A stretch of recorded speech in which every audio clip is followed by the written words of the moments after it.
Consultations, medications, treatments, surgeries, everything costs. In the monetary system, the status of a human being doesn't matter. If your life is in danger and you have no money, you could die, even though a cure exists. Perhaps this situation, where a human life is measured with papers of no value, will be passed in history as being the most absurd situation mankind has ever had to deal with.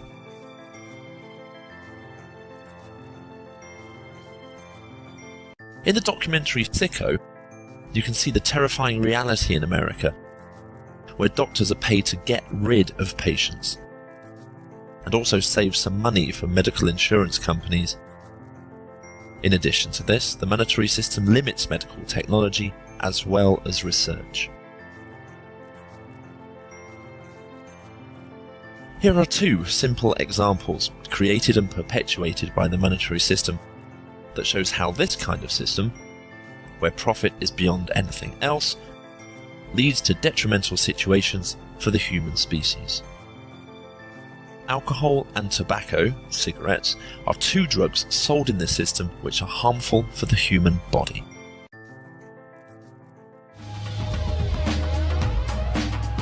In ninth place, the commonly used and still quite popular drug, tobacco. At around £5 a packet, there are over 10 million smokers in the UK, and it is responsible for over 114,000 deaths a year. A lot of people have criticised us for putting tobacco into the Lancet paper. We did it because we thought it was important we put in a drug that most people have experience of. And so then they could judge the relative harms and safeties of other drugs in relation to tobacco. Smoking alone kills more than drugs, alcohol, HIV, suicide, homicide, and car crashes combined.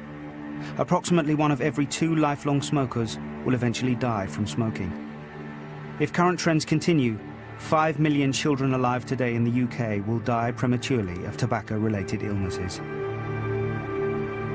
If you smoke 3 or 4 cigarettes, you are likely to be addicted for life. You are unlikely to be able to be what some people call a social smoker.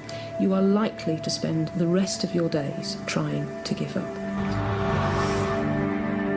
Nicotine is probably the most addictive substance we have currently amongst all the substances. At number 5, alcohol. Around since the earliest days of civilization, it is used by over 2/3 of the UK population and is implicated in around 40,000 deaths each year. The problem is that when people think about alcoholism, they think about the chap that's sitting over there in a doorway with a bottle of cider. They don't think of the people that go out after work every night and they can't function before they go home. They need to have those 3 or 4 or maybe 5 drinks. About the couple that comes home from work and the first thing they do every night is open a bottle of wine. Alcohol is probably the biggest problem drug we face today. I think in terms of the public's health, it's the biggest public health problem we face. I don't think it's the individual. I don't think we can blame them. I think it's the fact that alcohol is so cheap and it's so available. And I think as a society we play lip service to the problems. We almost laugh at the young person drunk in the street. We laugh at the hangover that we had from yesterday's drinking. Alcohol is a sedative, and its effects are seen on the brain within 5 minutes. It affects several neurotransmitters, including dopamine, which is found in large quantities in the brain's reward pathway.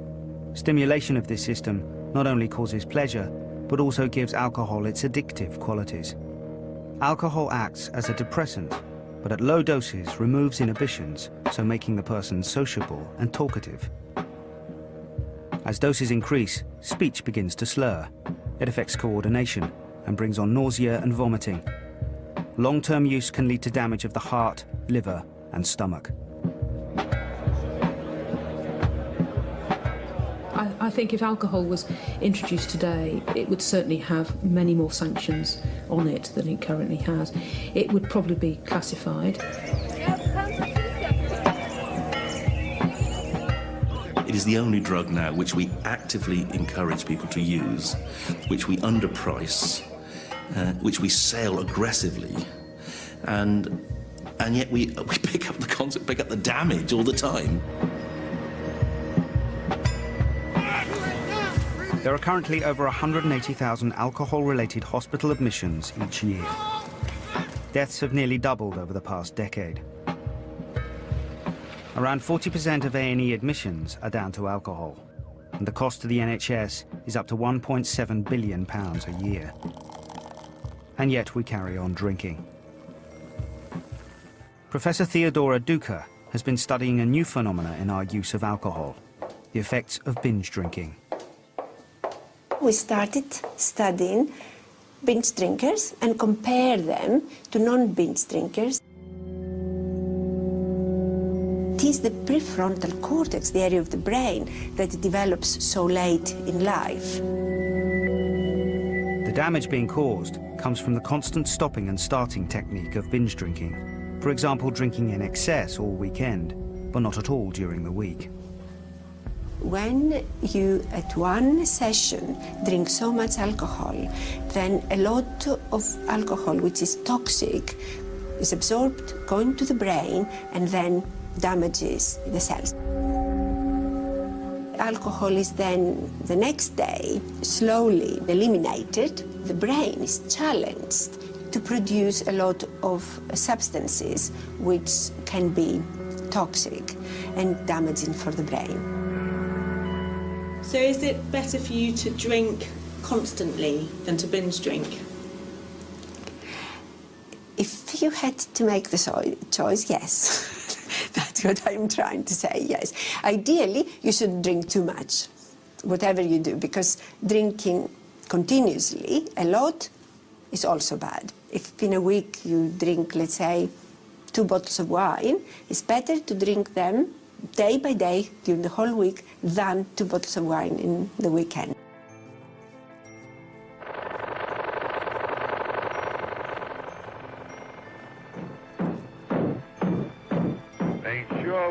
Remember that those 2 drugs were developed and perpetuated inside this system we call the monetary system. Let's go around back where we can't see him. Gee, we ought to do something, Fred. Okay? How's about taking a nap? I got a better idea. Let's take a Winston break. That's it! Winston is the one filter cigarette that delivers flavor 20 times a pack. Winston's got that filter blend. Yeah, Fred. Filter blend makes the big taste difference, and only Winston has it up front where it counts. Here, ahead of the pure white filter. Winston packs rich tobaccos specially selected and specially processed for good flavor in filter smoking. Yeah, buddy, Winston tastes good, like a cigarette should. The Flintstones has been brought to you by Winston, America's best-selling, best-tasting filter cigarette. Winston tastes good like a cigarette should.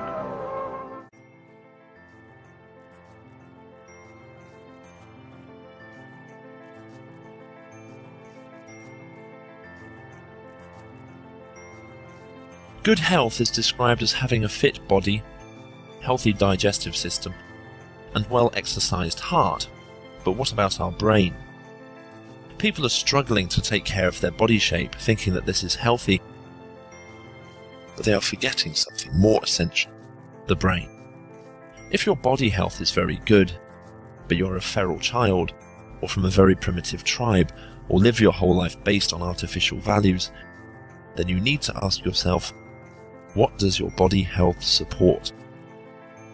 Current knowledge indicates that our brain is us, our personality. If that is the case, then what do you think about the stress caused by the monetary system?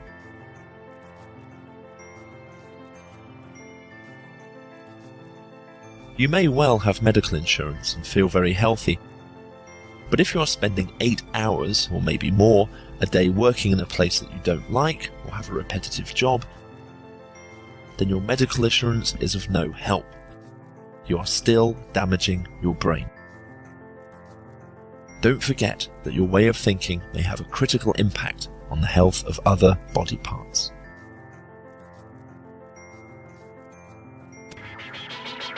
Forget Madonna. If you want an example of a well-preserved woman of a certain age, look no further than Christine Fryer. At 95 years young, she can do this, this, and this. Wow, I can't even do that. You can take care of your body health for all of your life and emphasise less on your brain, on the information you absorb and your way of thinking. Always. So why do you do this? I've always done some sort of sport, always, and I like it, you know, and I would be bored to death at home. No chance of that though, and even when using the rowing machine, she found time to flirt with our cameraman. God, you make me feel I wish I was about 50 years younger. Or you can pay attention to your brain's well-being and change your way of life. Change and improve yourself and enjoy your existence by taking advantage of what a human being is. If you want to live on organic food and you have a community of 40,000 people living on organic food, they're all healthier, but mentally they're not. Physically they're in perfect shape, but mentally they believe they've made metaphysical temples and all that, you know what I mean? So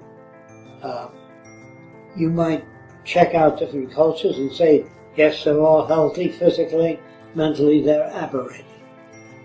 You think you know what I mean? You know Hitler was a vegetarian, don't you?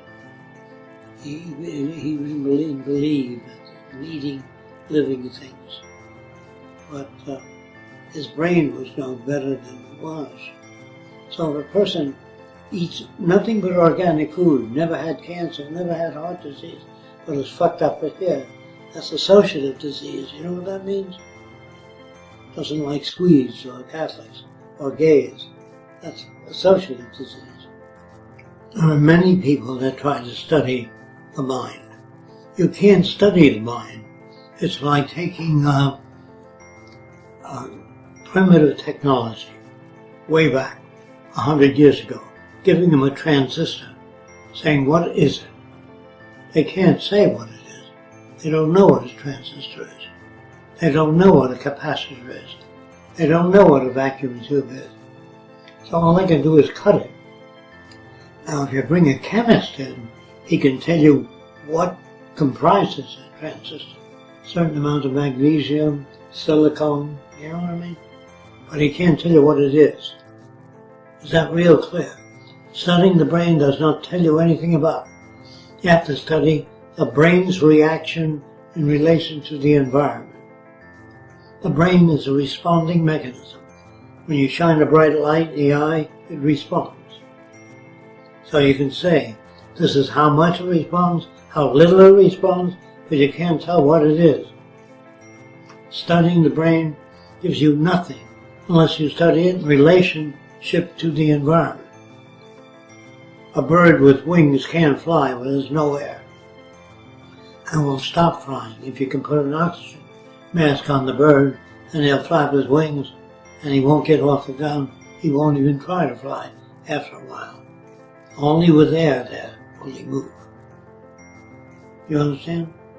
Now, if you beat down one wing with more pressure, you turn the wing into the wind and beat down your bank. A bird does not know how to fly instinctively. He beats his wings different ways, and if it gets him where he wants to go, when he turns it down, he moves forward. If he turns it this way, he stops in midair, if he's a hummingbird. So the bird responds. Studying the bird, you have to study the environment the bird lives in. Do you understand that? There's no way you can dissect the brain and say this is what the man is like, except in context of the environment. The primitive brain doesn't look any different. If you have a billion associations with boo-boo, a bunch of metaphysical stuff, billions of associations, they are calming because you believe somebody that gave you those associations know what they're talking about. So you can't ask what is the brain or how does it work, except in context of a situation. If you take native children away from their parents, you can bring them up to the modern world. No matter how primitive a person is, if you take their babies, you can make them scientific, chemists, anything. But taking an adult is jamming their whole associative system. If you bring a primitive person to an airport, he does not look at the airplane in terms of the wings and the struts and the landing gear and wonder at all those components. He can't do that. He can look and grin, just like you look at a tree when you're not into plant anatomy. You can't see the tree. An anatomist sees more of the tree, plant physiology, than you do. Or you may see clearer than he does, but he knows what to look for. And whether it's the rings of the tree that tell him how old the tree is, or the width of the rings, whether there was a drought or flood at that time, he has learned to read, or she has learned to read nature. So when normal people, normal meaning, have simpler reactions, you can't discuss human nature with them, because they have a fixed notion already of what human nature is. Some inborn propensities or characteristics that are passed on generation after generation. And if behavior were fixed, we'd still be living in caves. Now let me say again, if you're born with a good brain, high quality tissue, all the neurons in place, everything there good, it has no mechanism, remember, for knowing that which is relevant. The brain doesn't know anything until it experiences something. If the brain is clean, meaning has no toxins in it, your response to the environment will not be based on the cleanliness of the brain, but the tribe you're brought up with. They say Moses is angry or Lo did this or that. That's using the brain well, if it corresponds to the environment. But the primitive man just looks at the world and grins. He doesn't look at an airplane and say, how does that damn thing fly? He has no curiosity except he'll look at it and with his primitive tools. But he can't say they've really advanced that. The people that made that, they have an advanced way of thinking. You understand? He can't say that. Now you might see a person brought up in this culture, going to church on Sunday. They're just as primitive as the headhunters in the Amazon. You understand that? All right. I also mentioned many times that Indians take turkey feathers or big feathers and make a hat. And if you pointed out that dancing around the fire with that hat does absolutely nothing. They do not remove the hat and say thank you for being so extensional. You understand that? Okay. Are they bad? No. Are they mean? No. They're riding existing paths. Their brain has a road right through it. It's as rigid as any other road. And they're riding that path. That's why when a person says, let's be reasonable, they're trying to superimpose experience with 3 words, let's be reasonable. You can't be reasonable, you can learn to be reasonable. More so, if you take a baby from a civilized world, 2 years old, bring him up with a headhunter, he'd be a headhunter.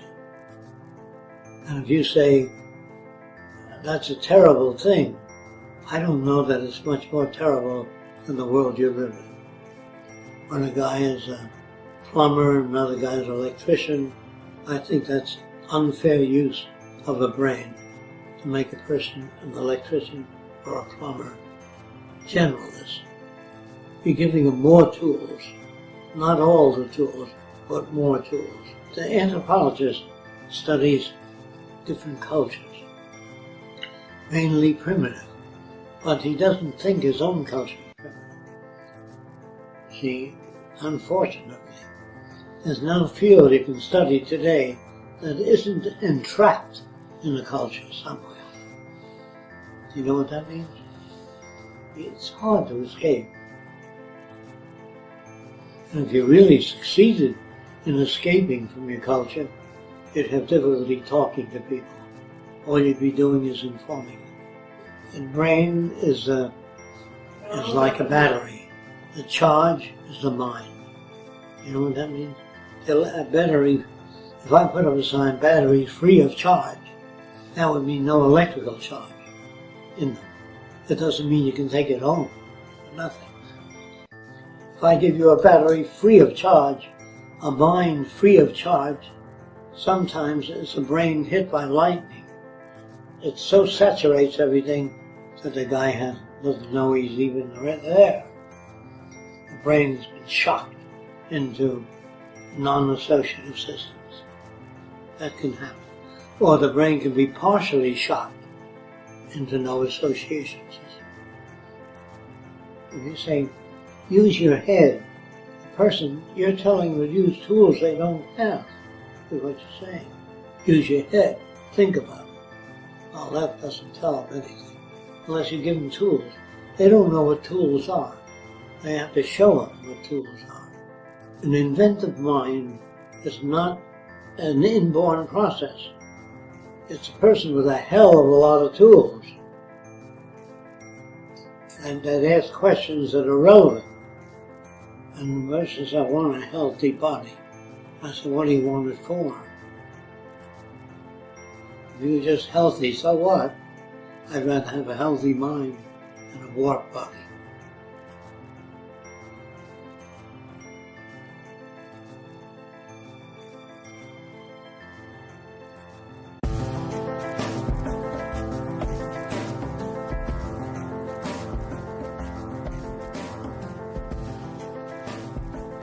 Eliminate profit and focus on service. Enhance the quality of food, water, air, and condition of life of individuals with the technology we have developed. Just think how beneficial the regeneration of organs or nanotechnology can be. So most of you in this room have probably written complex computer programs which sometimes don't work, and you have to debug them by adding stuff like breakpoints and figuring out why they're not working. Now just imagine that instead of lines of code, you had the human body. And what if you could put little breakpoints inside the human body, which when things went wrong would shine like beacons and tell you what's wrong, or would send out little signals which would send you email or something like that. Sounds like the Fantastic Voyage, but in reality, it actually happens. The next thing you're going to see is not a cartoon, it's not an iStock photo picture, it's actual pictures of rats, not humans, I'm sorry.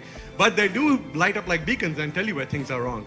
So why does this happen? It's because of nanotechnology. Yes, the Bucky tubes and Bucky balls, which do make pretty pictures, you also find them in everything from cosmetics, from lipstick to your Palm Pilots, if anybody still uses them, paints and wrinkle-free pants.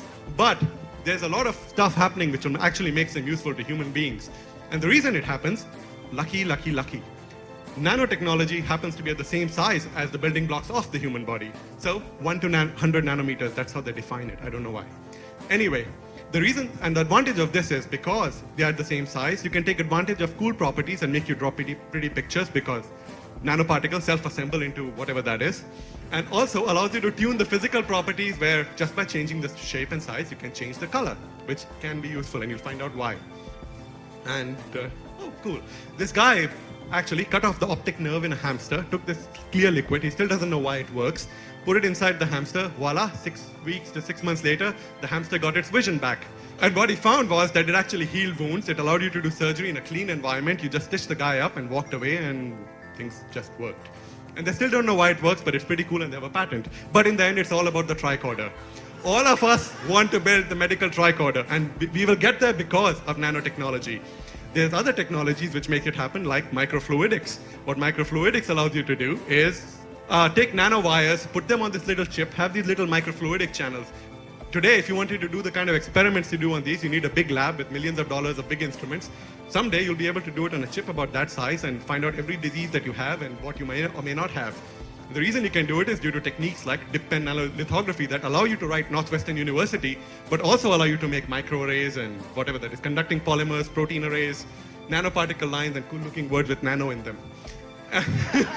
Naomi Hallis at Rice has these things called gold shell nanoparticles. These are these hollow shells from gold, which you can control the properties and their color. But they have other cool things. You can put antibodies on them and take them to tumors in the human body, which has a use, I promise you. And the way it works is you shine a light on these things, and there's something called plasmonics, and they have a plasmonic effect, and it wraps the heat around this nanoparticle. And what it does is it zaps the tumor right in place without zapping anything nearby it. So if you happen to someday get chemotherapy like this rat, you'll probably like that. It only zaps up the tumor. You can also put things inside the human body, make them swim around and find places that they want to be at, and then hopefully someday give a signal which will tell you what's wrong. Those are cells on a chip. So someday people want to do this inside your body, not outside. So, okay. And if you want to target drugs to particular parts, there are some pretty nasty drugs which are actually pretty useful. You can put them in things like dendrimers, where they're safe and sound till you actually want to release them, take them to where you want to, let them go, just do their thing, and hopefully you'll be better one day. It's all cartoons though. But these are actual drugs on the market. That's a drug called Abraxane, approved by the FDA 2 years ago, which is a recycled something. And that's a dendrimer-based HIV drug that's in clinical trials right now by an Australian company called Star Pharma. So it's not all gobbledygook. It actually is happening right when we are. But in the end, all of us want to build these smart submarines and bombs. And you can do it by building these multifunctional whatever, where you can put an imaging agent, a cause of disease sensor, a cancer targeting agent, and the actual drug, which is supposed to fix things, all on the same thing, and they do things just when you want them to. Your $1,000 genome, which will allow me to know what your exact DNA sequence is, that will also happen because nanotechnology. It's actually a product on the market today. You can buy it for a few $100,000. Tomorrow's medicine, which will be predictive, so you'll know what's going to happen to you before it happens, but you'll be able to prevent it before it happens, hopefully. And it'll be personalized for all of you in this building. Cells growing in the body sense forces and respond to them. Now biologists are using this knowledge to engineer tissue and organs from stem cells. Previously, they focused on the chemical cues that trigger new cells to develop correctly. But to create this beating rat heart, mechanical cues were also important. The force produced by pumped blood and nutrients helped the stem cells differentiate. Here, replacement arteries are being grown. They're subjected to pulses that help align the fibers and strengthen the vessels. Another lab is using bioreactors like this one to grow bone. It has tubes which mimic the flow of fluids that bones would normally experience in the body. This has helped them successfully grow a piece of jawbone with the same shape and strength as the real thing. Such approaches could be key to regenerating the body. Elimination of profit will not work in the monetary system, a system which is limiting medical technology and medical research.